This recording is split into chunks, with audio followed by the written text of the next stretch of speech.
Welcome back to A Bit of Curiosity. I'm your host, Jeremy Howlett. I'm excited to be joined today by Ted Santos to kind of go a little bit over Ted. Like we'll get into his bio here in detail, but Ted's the creator of the disruptive leadership model. He works with high performers and leaders to rewire their thinking and train their minds for breakthrough results, personally and professionally. His approach blends performance, psychology, strategic discomfort, and the Socratic method that helps people uncover blind spots and access their full potential. And I really like, let's just dive right into like what created that, right? Like what so I've listened to some of your stuff, Ted.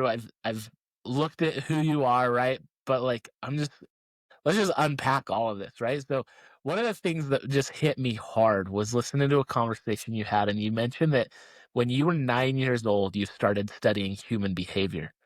What, like, what inspired that? What brought that about?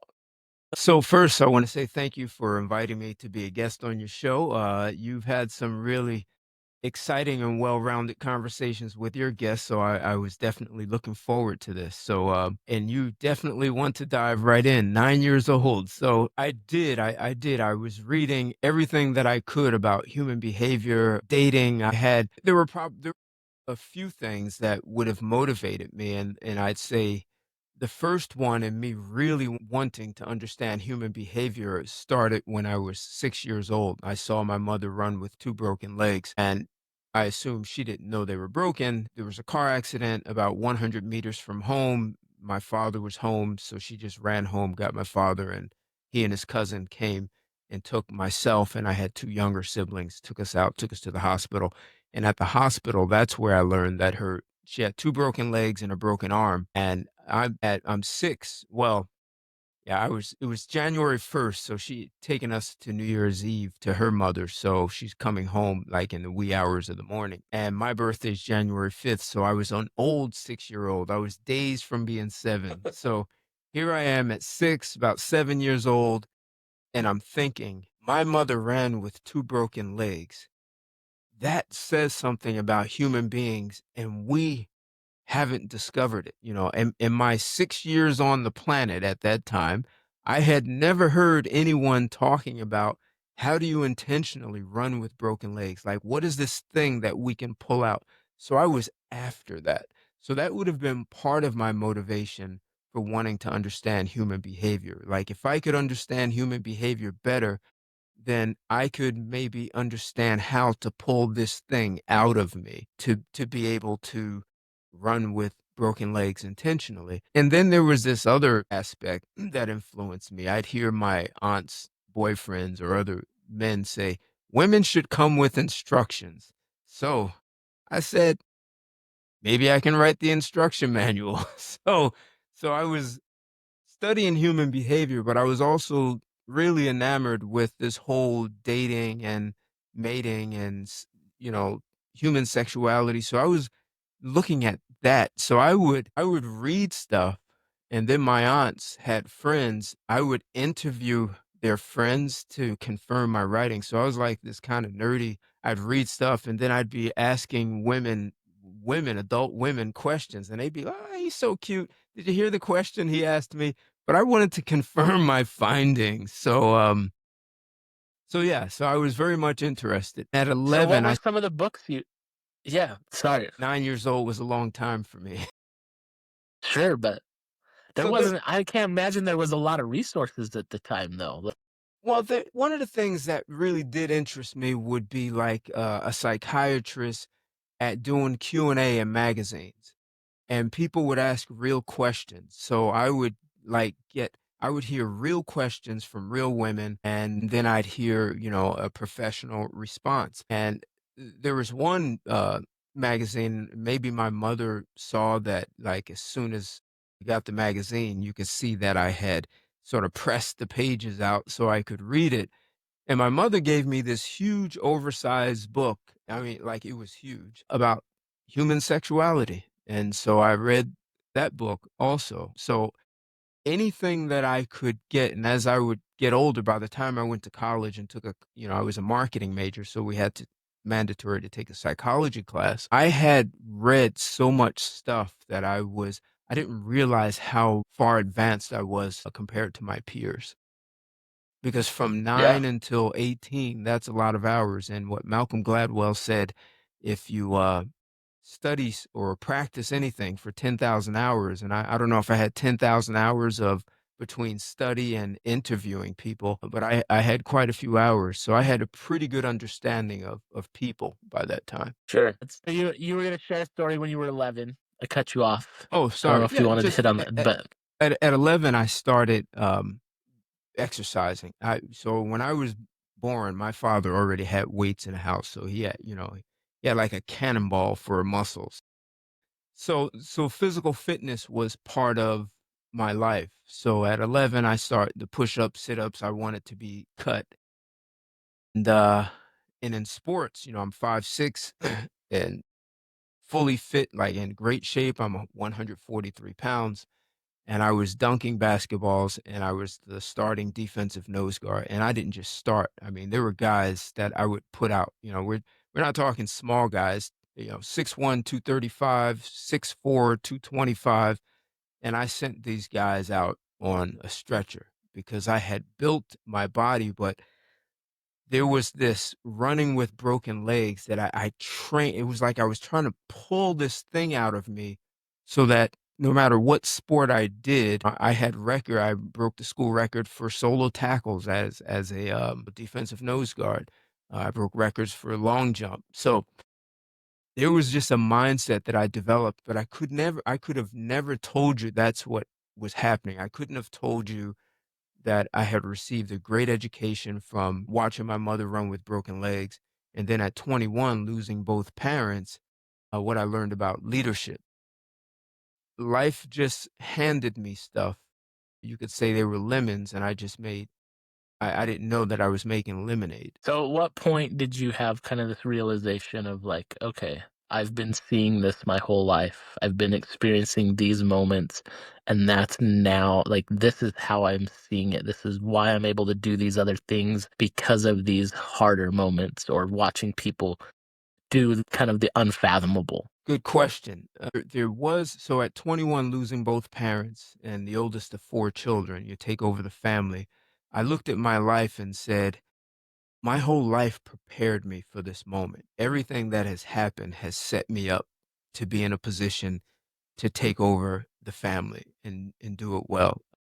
My youngest sister came to live with me in DC. My family's from New Jersey, so I was living in DC. I bought a house and sent my sister to probably one of the top 3 private schools in the nation. There was part of it was my parents had they had a commitment to their children's education, so I wanted to keep their legacy alive and not let it go to the grave with them. So that was part of it. I remember running a company as a chief operating officer, and the company was growing so fast it was falling apart. And I remember thinking, this is chaos. At the same time, I've seen real chaos with my parents' death, and I worked through that. So for sure, I'll work through this because this isn't even as bad as, when my parents died. So I'm going to be fine. So it gave me a sort of a level head. That's the first time I can remember thinking that this benefited me. Uh, But maybe about 20 years ago, I could see the whole puzzle. I could see how all the pieces, the running with broken legs, death, and traveling, living abroad. I saw how all of that worked together because I was working for a consulting firm, and they had a very specific specialty in leadership development and transforming corporate culture. So there was an enormous amount of training. And what that did was, you could say it's a leadership technology that allows you to be able to distinguish the parts of anything that you're doing, to be able to like sort of bring forth an undifferentiated mass. So I had all this stuff in the background of my life that was kind of undifferentiated. Things happened. And now I was starting to see, oh, this part of my life prepared me for this. And this is how you get high performance. So now I started understanding I can now impart this to someone else. It's not just me that has to do it.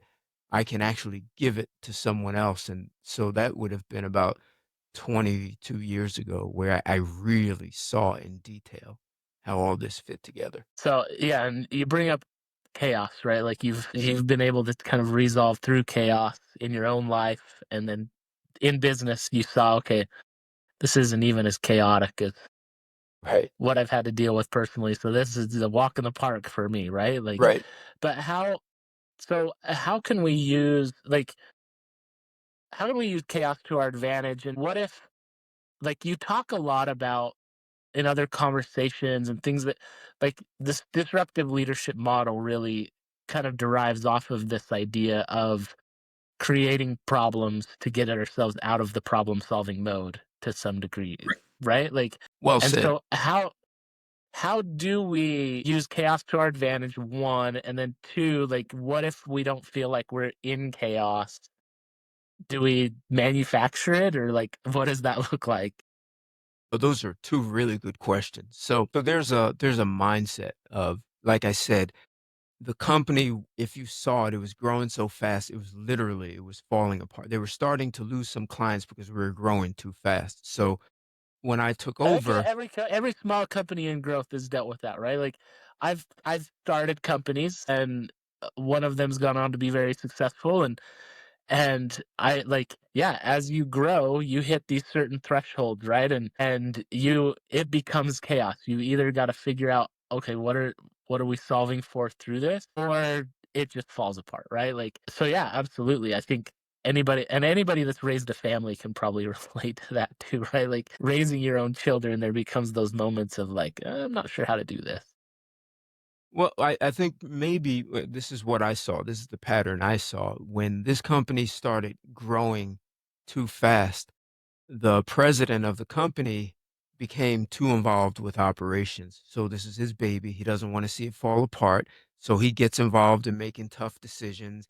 And each week he's a little bit more involved until at some point he comes in first thing in the morning and runs straight to operations. There's no one at the helm of the ship now.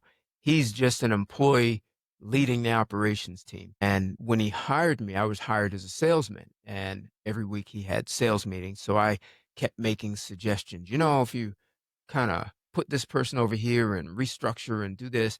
And he said, I'm sick of you telling me how to run my company. Do you think you can do a better job? And I said, yes. And he laughed and said, I'll give you 30 days. And if you can't, I never want to hear a thing from you again. So in 2 weeks, he said, the job is yours. I don't need 30 days. And so I was able to stabilize the chaos. Part of it is that there was a mindset that I had that I didn't get caught up in it. So what I say to people, chaos is not chaos. It's something happening. It's occurring. And if you can think back to when you were 2 years old, perhaps tying your shoe was chaotic. It was difficult. You didn't know how to do it. But then when you were 5, you can tie your shoe. At 10, you just bend over, tie your shoe, and keep going. At 20, you don't even think about it. You tie your shoe and you're off. If you see a 20-year-old who's going through chaos because they can't tie their shoe, you start to wonder, right? What's going on with this guy? So the question is, even at 2, was it ever chaotic? So if it's not chaotic at 10 or 20, it was only chaotic at 2 because you were not prepared. You hadn't developed yourself to be able to manage that. So when I'm running this company and it's in chaos, what I saw is that the CEO was making decisions and he was handicapping his operations team. They were not making the tough decisions. He was. And so I trained them to deal with the tough decisions. I role played with them. I handled some things in front of them so that I can be out. Ultimately, I wanted to make myself obsolete so that I didn't have to be involved. And as if they can run the business without me being there, then I can go find some problem to create for them to solve. So that's ultimately as a leader. So what often happens is your company gets chaotic and you don't want it to fall apart. So leadership gets too involved.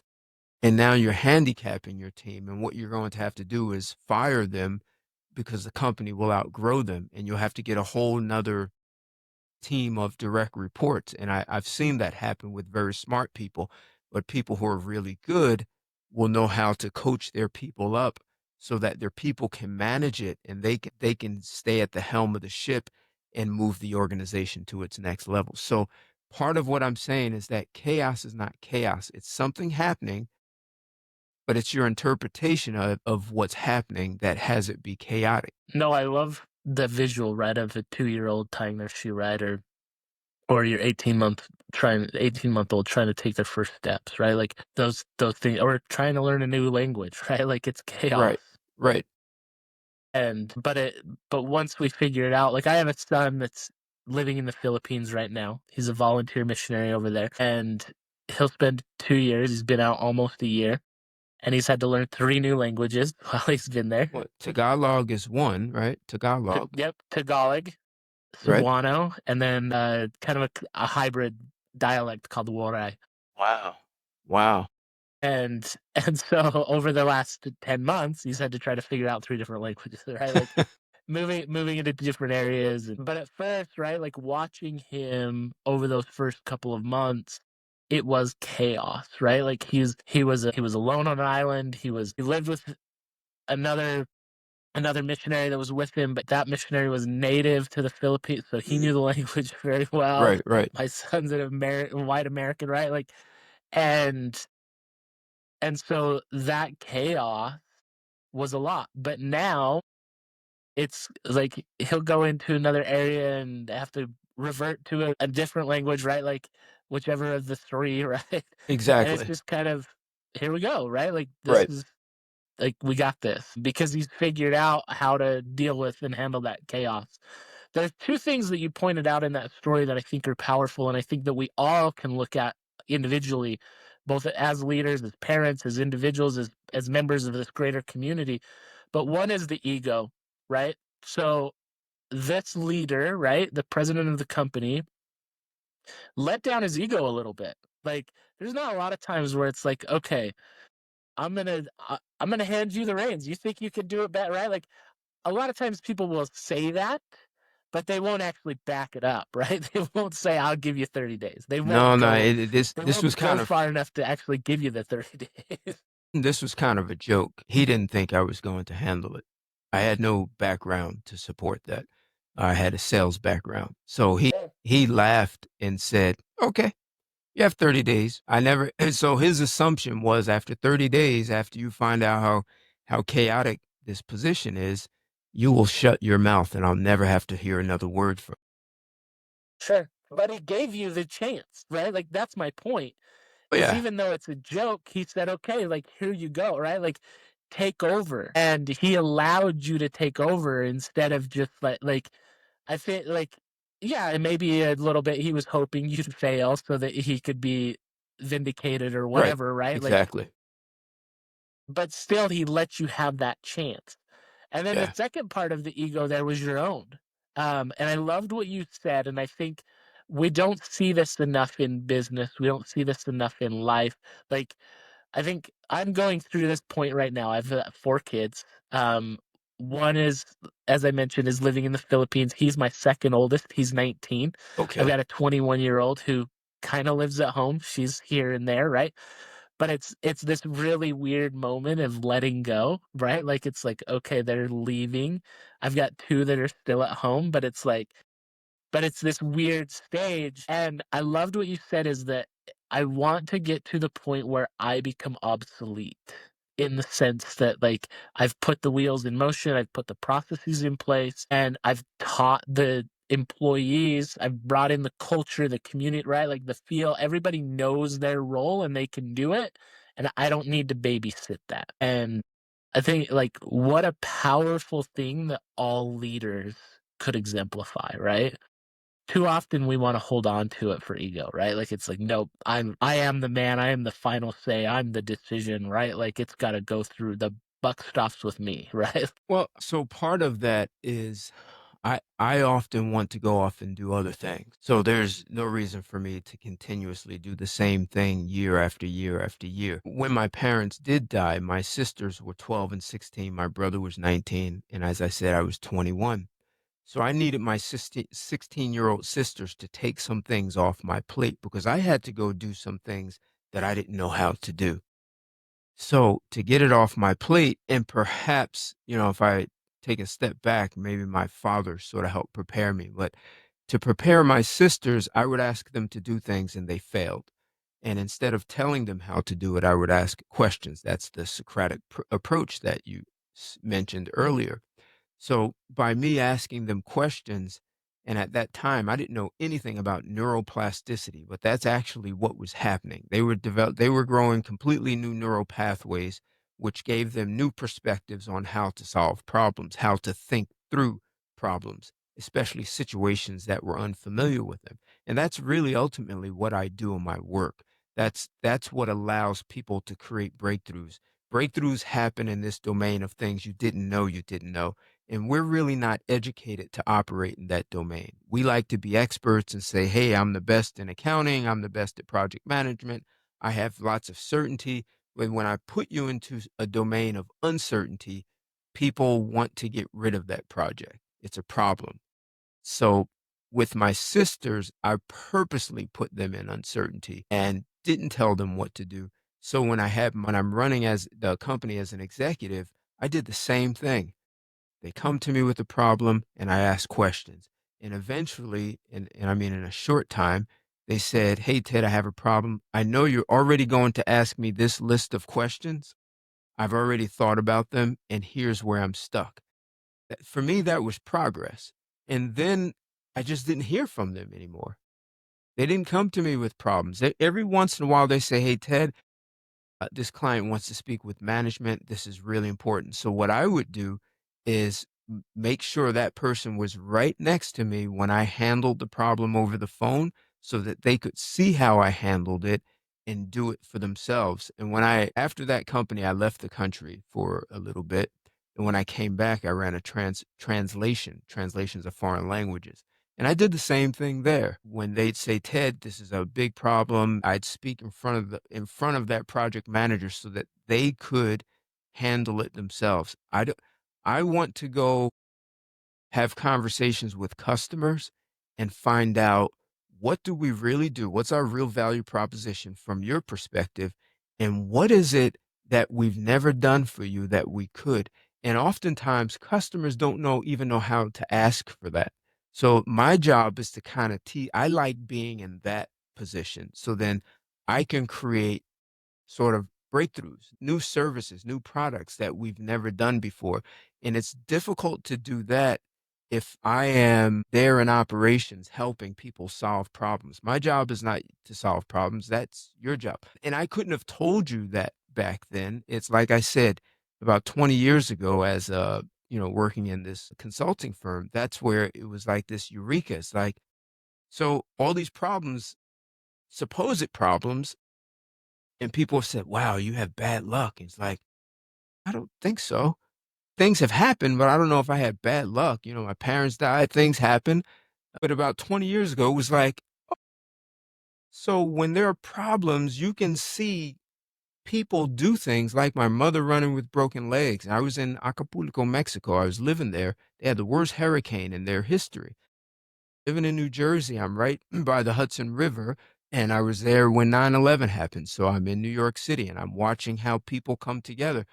So it's like, and that was 2001. So, maybe 4 years after that, I started seeing there's a pattern, and I've been seeing it my whole life since 6 years old. So how do you sort of simulate and train and develop people where you're actually mentally giving them chaos and then giving them tools to navigate it. And then you give them a little more chaos and navigate. Sort of like that's kind of like Navy SEAL training. And Navy SEAL is more physical, but they're developing your mind too so that you can break through mental and physical barriers. But yeah, there's so much to unpack there, right? Like, I think it's really interesting to me because I think, well, as humans, we tend to get really comfortable, right? Like you mentioned how much you want to do something new, right? Like I've got a friend that he quotes a quote that Stephen Covey gave to him many years ago. And Stephen Covey asked him to come work for him when he was young, shortly out of college. He's like,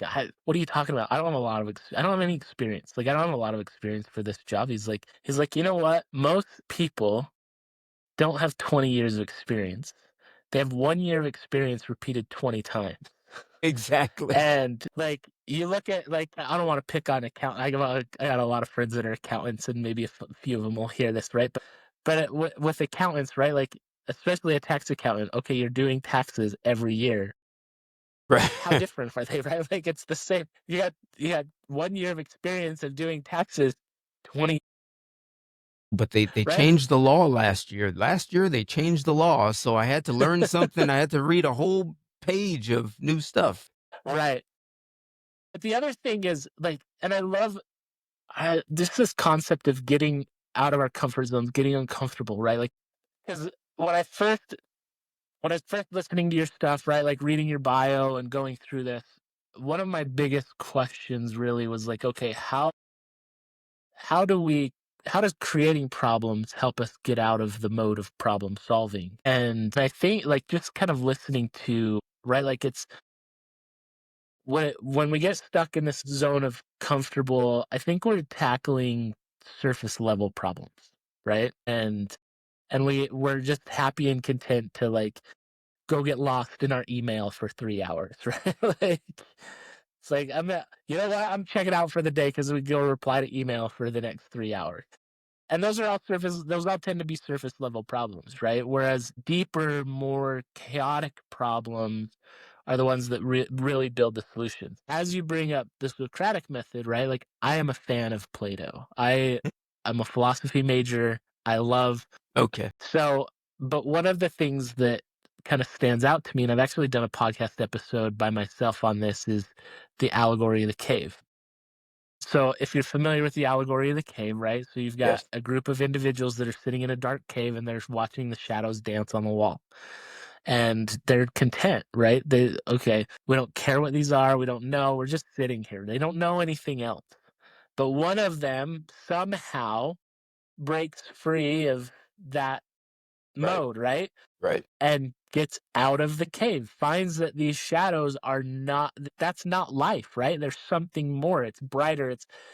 But then now they're experiencing this different chaos, right? It's the brightness of the outside sun, right? Like it's vastly different. And I think as we look for those moments in our lives to break free of just the mundane shadows, the surface level problems, and crack into deeper, more meaningful chaos, right? Sometimes we need to be shocked to that moment, right? 9/11 is a great example, right?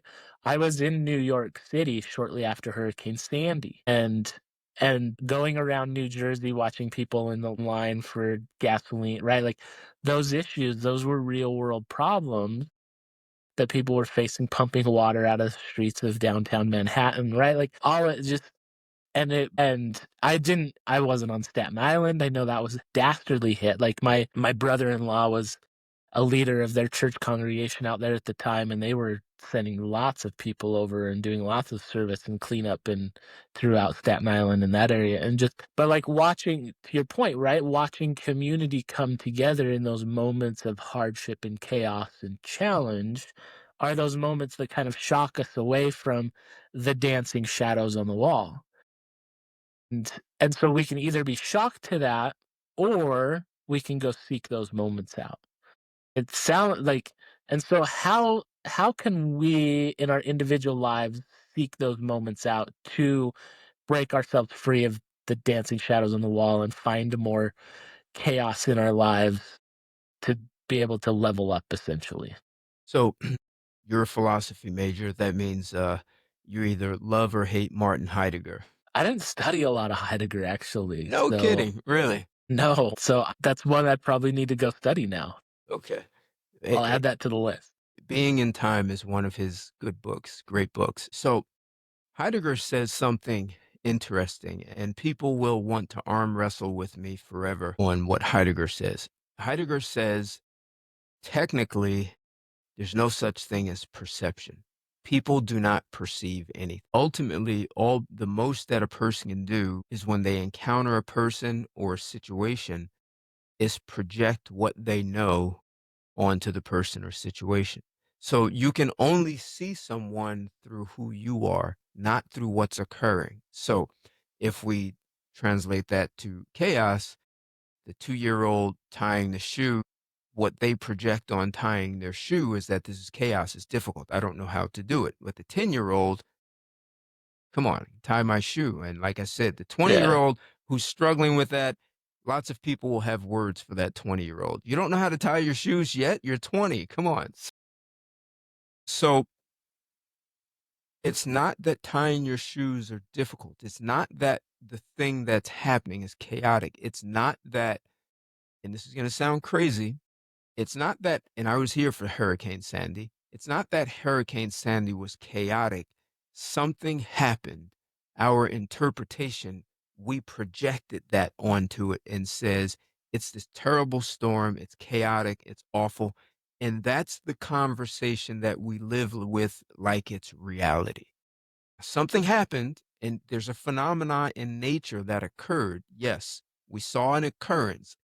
How you label that will only be a product of who you are. So when something happens, it's difficult for you to operate outside of who you are. And that's where breakthroughs and things like neuroplasticity. So and from a neuroscientific perspective, you can look at probably an MRI of someone's brain, and you see all these lines. They look like roadways in a brain, and they call them neural pathways. And that's where all our knowledge and neurotransmitters travel and connect different things. All our knowledge sits in those neural pathways. And the way we're educated is to take new information and put it on top of existing neural pathways. So we learn things in layers. Well, when something disrupts you, when something is beyond your grasp of comprehension or your skills or competencies, you're disrupted to the point where you have to grow new neural pathways to have a new understanding of something that was not comprehensible in the past. And so that's to your benefit. Now, it's often uncomfortable. Some people may have a headache, but it's the amount of uncertainty that can make you appear to be incompetent when you're not. So that's why when I said I would send my sisters on a mission to do something and I knew they would fail, I'm okay with that. But I didn't know anything about neuroplasticity back then. I didn't know anything about intentionally creating problems. I knew that I needed my sisters. My intent was for them to be able to handle things in such a way I don't need to be involved so that I can go off and do other things. So I did the same thing running businesses. Now, my father used to bring my brother and I out. My father is a guy who could take a automobile engine apart and put it back together and probably have it work better than it did. So we were often helping our father, and he would ask questions. Do you know what that is? Do you know how to do that? He would ask questions. My father was good at teaching us problem solving, and he would ask questions. And do you remember what I taught you for that? So we did a lot of things with our father, being in the woods, splitting logs, fixing cars. We had a huge swimming pool. We didn't know things went wrong with swimming pools. So we had to solve problems. Yeah. So that probably was my start of understanding, engaging my father, he engaging my brother and I. But I like what Martin Heidegger says is that we're not perceiving it. So we don't perceive what another person is thinking and who they are. We project who we think they are based on our past, based on the way we see life. And I know that's difficult for certain people, but that's how we end up seeing things that are chaotic and we get derailed by it because the way we look at it. So the crude example with the 2-year-old tying your shoes at 2 and tying them at 10, we see tying our shoes differently at 2 than we do at 10. And our ability to engage it is different. What's chaotic one day is not chaotic another day. Like your son is a perfect example. After a year, yeah, I've got 3 languages. Which one you want? Which one you guys speak? I got you Yeah. covered. Yeah. Yeah. No, I like that thought process. And I love the challenging of our mind because as we ask questions, as we approach things in that vein, right? Like really love the idea of creating opportunities to fail. It's so counterintuitive to a lot of the conversation that happens today, right? And I think whether you're stuck in this idea of perfectionism or keeping up with the Joneses or whatever, right? Like, but then there's also this culture of the participation trophy, right? That's a whole nother conversation. Maybe we don't need to necessarily get into, right? But it is, but it kind of, but it does kind of teach our children to some degree that, like, yeah, you were terrible, but you're still awesome and you won. And okay, does that help their confidence, or does it like tell them that, okay, poor performance is good enough? Like, that's all I have to do. And whereas, no, like, you failed. Like, you couldn't get the ball in the basket. You couldn't throw the pass. Like, you failed. So now you need to actually work harder to make that happen. And you have to start asking, okay, what am I doing wrong? What is it that's keeping me from throwing that ball down the field? Am I holding it wrong? Is my arm movement wrong? Right? Like, Right, right. I, I picked up golf nearly 20 years ago.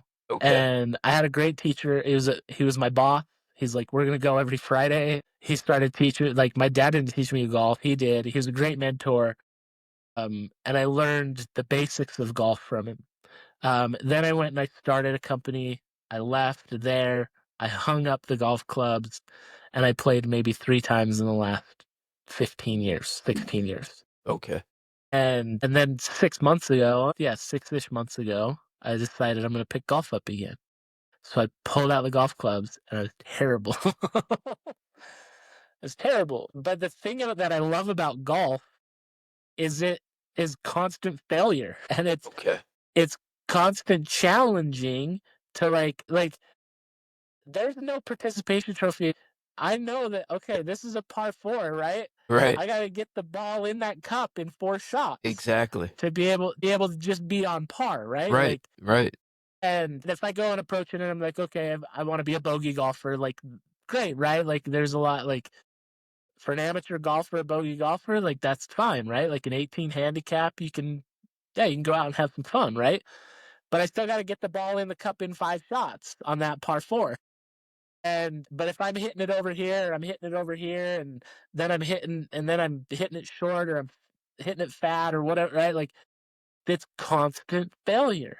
And so what constant failure requires is, one, you either throw up your hands and quit, or you're satisfied with failure and you're satisfied with just being bad. Or three, you start asking yourself, okay, what am I doing that's keeping me from putting the ball in the cup in 4 or 5 shots? Okay, what are the things that I can work on to do this better, right? Okay, where is my game falling? Okay, I can't hit the driver off the tee. Okay, maybe I need to either practice more with the driver or use a right, different club. right. And so I think, like, but looking at human behavior is oftentimes we just get in the mode of, like, you know what, it's too hard, I'm not gonna do it. Right? Or I'm just satisfied with 10 shots to get it in the cup. Like, I'm just out here having fun. Like, so if it takes me 10 shots, it takes me 10 shots. But and how often do we take that approach with parenting, with relationships, with business, with our Right. job, right? Like, where we just kind of, you know what? It's too hard. I'm not going to put in the work. I just, I'll just live status quo and be content. And that's enough. Instead of, like, okay, you know what? It's time to get uncomfortable with the chaos and start working through it. No, Chad, that's a great mind shift for me today. So thank you. You're Like, that's welcome. just fantastic to look at. So as we talk about neuroplasticity, what are some things that we can do ourselves to rewire our brains so that we can become high performers, or we can become more accomplished at the things that we're pushing forward on? So I'll use one word as sort of a segue into a bigger conversation. So I would say it starts with one word, that is self mastery. Specifically, what are the things you can do? You can travel, you can learn a new language, you can, if you've never done yoga, you can do that. Like all of these are activities in which you can engage that will have your brain have to create new neural pathways that will give you new perspectives. When I lived abroad, I didn't know that I was doing this. I mean, part of me living abroad was wanting to understand other cultures and other countries.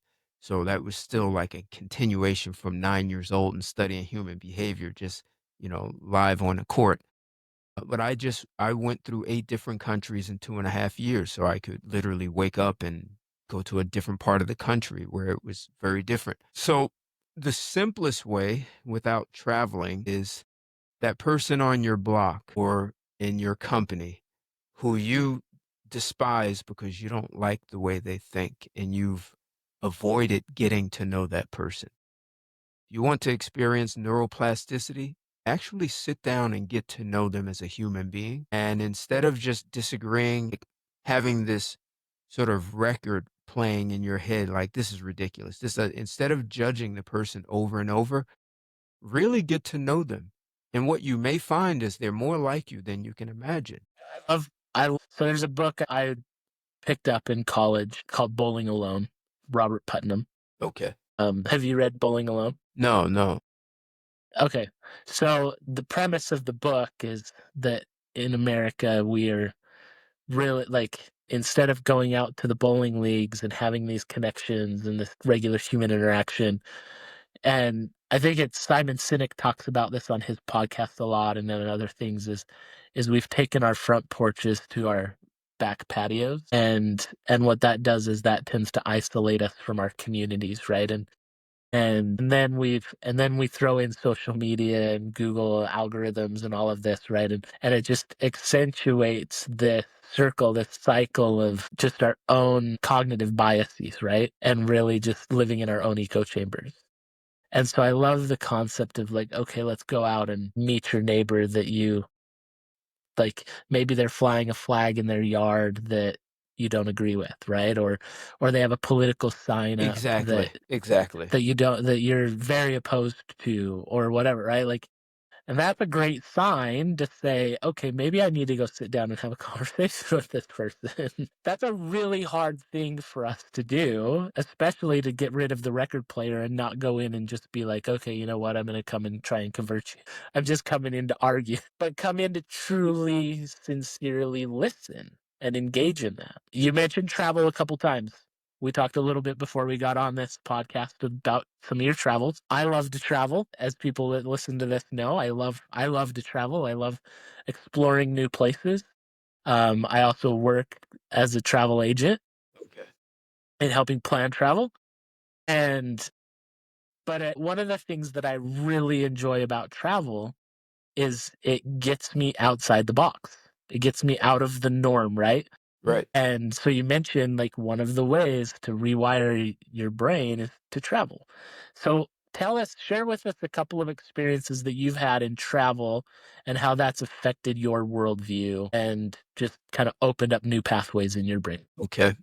So I mentioned Mayan Indians. So in Belize, I lived in the jungle, no electricity or running water, a small village, 329 people. And I lived just like everyone else. So I stayed with a family, and they lived in a hut with the sticks that you tie together, and the roof is made of palm leaves, and the floor is just dirt, but it's compressed. You press the dirt down. They were in that area. There were two tribes. The languages is how you identify it. One was Mopan and one was Quechua. I stayed with the Mopan tribe. Uh, and just interesting is the wife spoke zero English. So when she wanted to say something to me, like come eat, she only said it in Mopan Mayan. The only thing I can say is Mobela Wul means don't worry. And Nenema means I'm not worried, me no. But I started to understand things that she was saying. So she had the only way, like, not that she was cold, but you're going to understand me. Come eat. And she would just say it in her language. Now everyone else, most of the people in that whole village spoke English because this is Okay. Belize. Belize is a former British colony, so British is the language of the country. She just happened to be from a countryside where they, imagine I was in the jungle. She was even more remote than that. Is where she came from.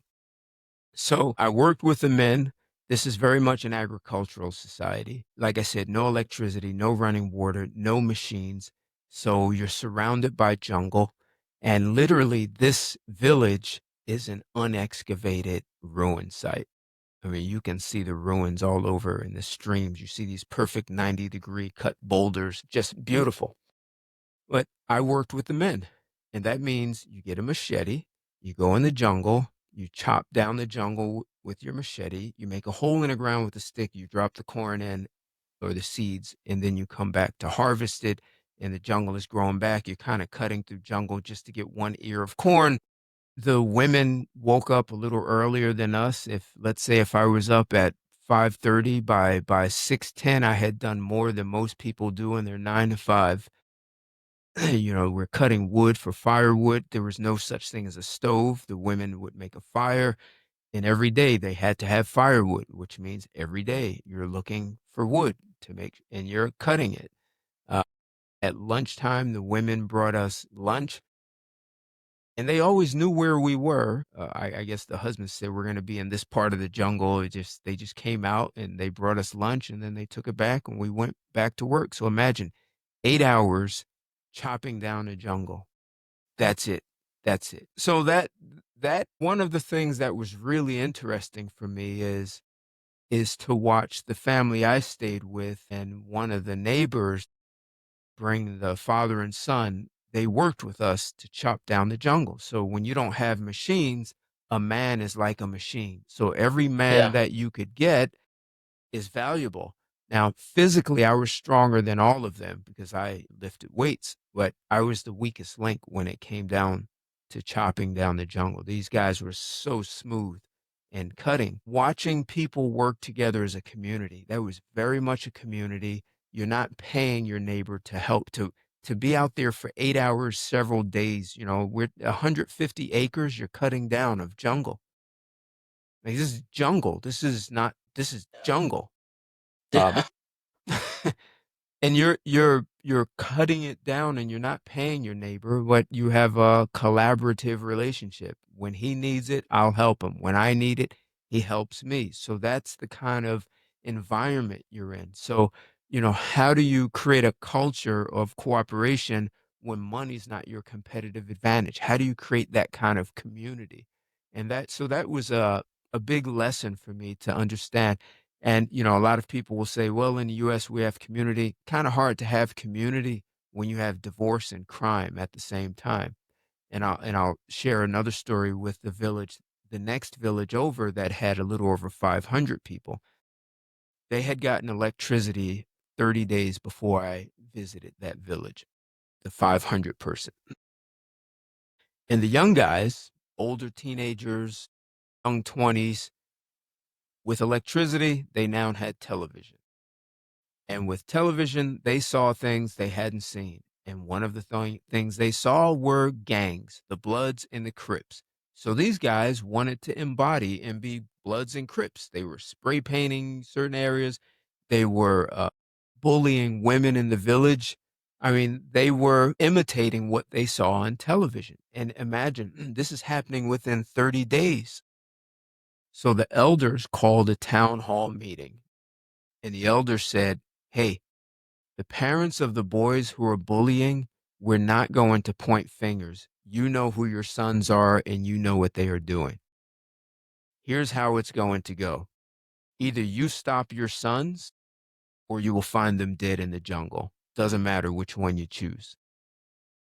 And you know what happened, right? Hopefully they stop their stuff. They stopped their sons immediately. So this is very much a community where people are empowered to care for themselves and maintain the culture, the community. There are things that they won't let get beyond. And that was in the late 90s. It would be really interesting to go back and visit and see what the impact has been over 30 years now. Or yeah, it's almost 30 years, 29 years. So that, I had really great insight into seeing community and how people interact, how they speak to one another, how they listen to one another. Every night, at the end of the night, I would work out, push ups, sit ups. I had backpacks. I think it was like 70 pounds. I was doing curls.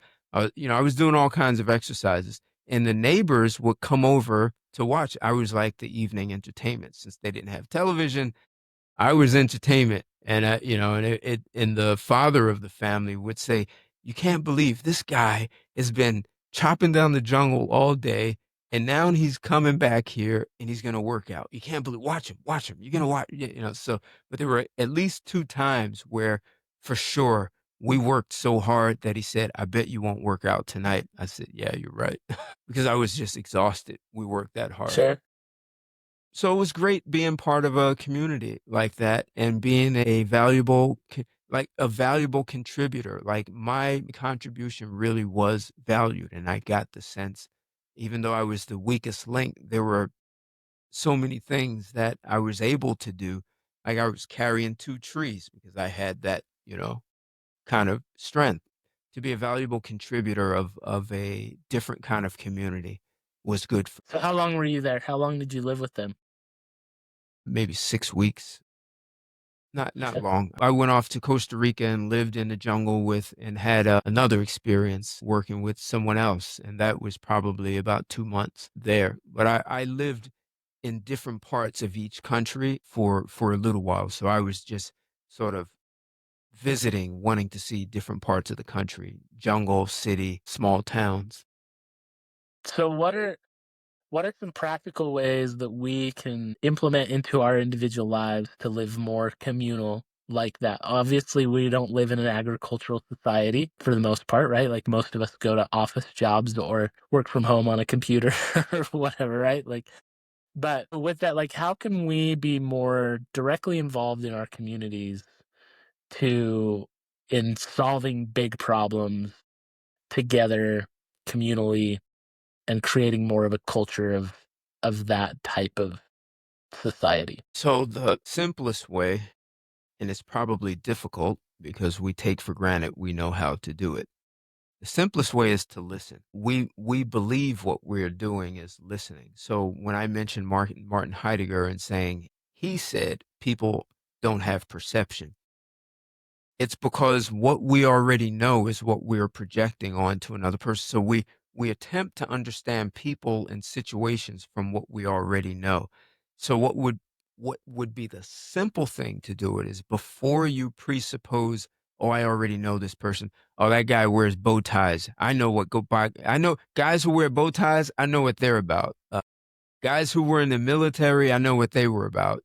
Guys you know who are not married, we have a list and we categorize people and we never give them the space to show up as a human being because we already know who they are, what they're going to say. So if we listened to people and allowed people to be themselves without judgment, and if something sounds crazy, ask questions. So I would add to that, if people could understand that disagreement of any kind is never the best approach to a conversation because you may be disagreeing with someone who knows more than you know, or they may see something you don't see. So Yeah. before you disagree, and even I'd say even agreement. So we are educated to not listen. What we're educated to do is listen for what we agree with and what we disagree with, what we like, what we don't like. And that's what drives the way we engage people. So if we could engage people in a way that we like a commitment to understand, I really want to understand you. And in your mind, you may be thinking, this is crazy, but there's still this commitment. Let me understand. Let me give this guy a chance. Let me give this woman a chance and really hear you out and what you want to say. I mean, kind of like what you're doing with me here today. Like you're listening, you're letting me speak. I could say crazy things, but it's like, well, okay, Ted, I like what you said, but tell me more about this. So if we could have this kind of engagement, so it doesn't mean everyone has to do a Zoom call or a podcast. Engage in activities. I think it was 2003, I think it was. We had a blackout here in New Jersey. It was, I think, across 9 states, and it was in the summertime. And it was so interesting to see. I went for a run and I'm running down the street and I'm seeing all these people outside. And I'm like, why are so many people out? And I was like, oh my God, no electricity. It's hot. They have no AC. And so now everyone's outside engaging as a community. And we've kind of lost that with what you were saying. You Yeah. know, we used to be out engaging our neighbors. Now we don't have to. We have live stream, we have video games. You know, we can at home in our cocoon and live our whole life and never leave. They're even making movies about people like that. They call whoever, deliver my food and deliver anything else that you need, and you literally never have to leave. So Yeah.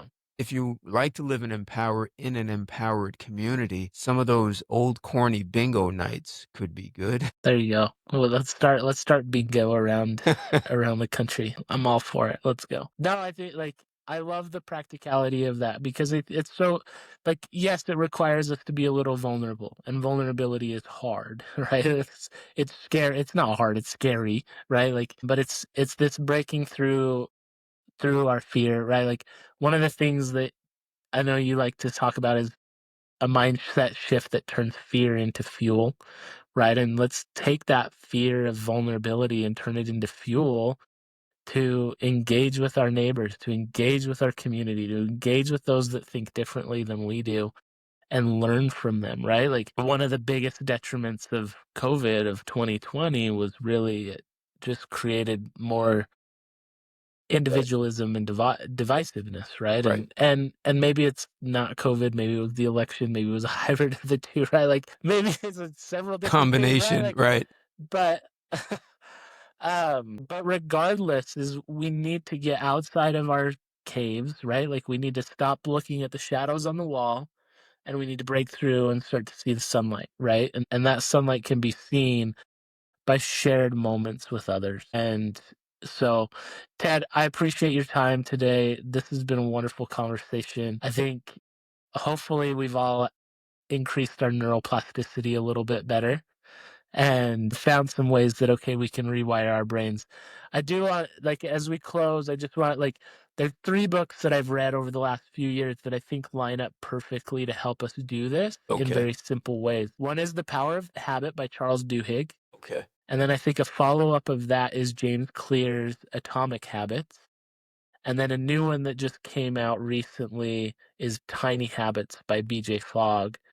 And I think those three just kind of sequentially build on each other. Okay. And it's really looking at what are the little things that I can do each day to kind of change my behavior, right? Change and adjust and become more in line with what I want to become. And one of those might be as simple as texting somebody every day, right? Just sending out a simple text to a different person every day, just to say, hey, thinking of you. Hope you're awesome. Here you Right. go. Right. I know there's one individual that I listen to his podcast and read some of his stuff, and he talks about he sends a video to three people every day. So he'll just record a quick little video on his phone, send it out to three Wow. different people every day. Really? And I think like I was awesome, right? I've tried it at stints. I've never made it a habit yet, but like it's a little added element of like I'm thinking about you, right? Like you're a person in my life, right? Like and just something that simple and then maybe we can take it to the next step and walk down the street and knock on the door and say, "Hey, I'm your neighbor. We haven't met. Let's chat," right? So, but thanks, Ted. It was wonderful. Any parting thoughts for us? Let's see if I can do it in 30 seconds. So you talked about golf, and I love Tiger Woods for that. Tiger Woods changed his swing like 2 or 3 times. And so that's the mindset. So when he changed his swing, so Tiger Woods, he's king of the world, he's winning tournaments, and then he changes his swing. And when he changes his swing, his golf game tanks. He's terrible. Yeah, Except yeah, he doesn't go revert back to the old swing. He masters the new swing, and then he's back on top as king of the tournaments. And then he changes his swing again. So that's being okay with the uncertainty and the failure. I mean, you can imagine the chaos. I'm an extraordinary golfer and I changed my swing and I suck now. And I'm still going to master this swing. So that's what you're getting at. Like, so that's he had to practice and master the new swing, and he did it more than once. I mean, what kind of person does that? Like, I'm going to set myself up for failure and still I'm going to master it. So that's why you asked me earlier, that's perhaps you can look at Tiger Woods as having a form of self-mastery, that he's actually Yeah. able to navigate the uncertainty and the failure with the intent of mastering the new swing. So whether you want to get to know a new person or learn a new craft or skill in your job, stay with it, master it. I mentioned the book Outliers by Malcolm Gladwell, and he talks about 10,000 hours of practice to be able to master it. So you may not master it in the first 100 hours. It doesn't mean the possibility of mastery is not there for you. And I would say the real power for the individual in society is for people to master themselves so that we can have much more authentic interactions with one another. So good. I like that example of Tiger Woods. I think, like, because as we look at, again, going back to one of my big questions going into this conversation today, right, is how does creating problems help us get out of the mode of problem solving? And Tiger Woods created himself a major problem. Absolutely. Perfect. Perfect. He created himself chaos, right? Like, Exactly. I as a golfer, right? Like, if you, any of us that golf, right, you know what how just mechanical a swing can be, especially for Drop. a Right. top tier golfer, right? Like that tier that motion is ingrained in him. It's like Steph Curry with his shot, right? Like it's ingrained. It's a natural motion, right? And so now you're gonna go change what's now become a natural motion Right. to a different to a slight, and it's not a huge adjustment, it's a slight adjustment, Exactly. but a slightly different motion. And Right. that like sometimes the huge adjustments are easy. Right. It's the slight adjustments that become difficult because we're very habit driven, right? And we want to fall back into those old habits. And so slight adjustments can be challenging. It's why, like, I've heard a or I've heard a phrase common that I really like lately. It's like, if you want to change your life, change your environment. And and that doesn't necessarily mean that you need to go live in a different house or take on a different family, but like clean off your desk, right? Like just make it a different environment. Like maybe go work outside instead of in your office or whatever. But sometimes it's like, okay, well, what if I just move the coffee cup from the left side to the right side? Is that going to change my life? No, not necessarily. Right? Big things can be easier to make big impacts, but those small things can create a lot of chaos. And so Tiger creates a lot of chaos, but in that he becomes a better golfer. Yes, he was on top of his game, but the thing about golf is it's as much as it is a competition with others, it's very much a competition with self, right? Absolutely. And it's same with running, right? Like that I've been in the world of running for a long time and I love these are two sports where I can go line up with the best in the world on the same day in the same event and we can go do it together, right? I can go line up with Meb or Kira or any of the best runners in the world. I can line up at Boston Marathon and we're going to do the same course. Basketball, I can't line up and play the same game as LeBron James. We're totally different levels there, right? Like, and I'm in very different levels from Tiger Woods, but I can go play the same course on the same day in the same foursome as him, right? Yes, he's going to be waiting for me a lot. Like, why are you taking 3 shots to get where I hit my drive? Right. But we can play on the same course the same day together, right? Like, and that's what I love about those two sports because they are against self. And life is it's not a competition against others, it's a competition with self in improving ourselves. Self mastery, right? So, thanks again, Ted. It was wonderful. I appreciate the time today. So good getting to know you. Great to have you on the podcast. Everybody, Thanks for joining us today on A Bit of Curiosity. Hope you have a great day and stay curious. Thanks for inviting me. It's been my pleasure.